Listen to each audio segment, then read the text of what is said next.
Okay, I think they Cars and Bids suggested a cold start, so we'll flick the switch, make sure I'm in neutral.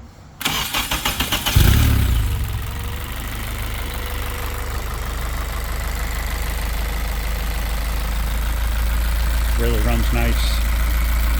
The timing chain guides are Peak. They're $750 for those chain guards, but that's what 4-piston recommends for any high revving engine, and that's what they put in their race motors.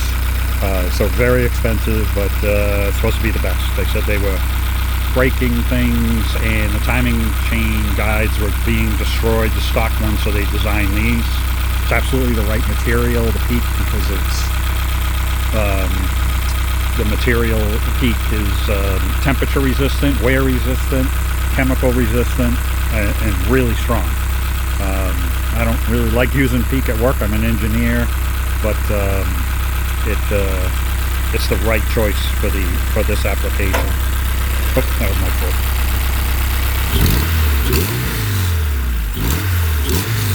You can hear the intake.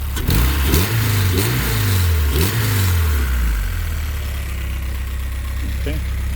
So if you like it loud, you can have multiple variations of the exhaust, whatever you like. And that's the cold start.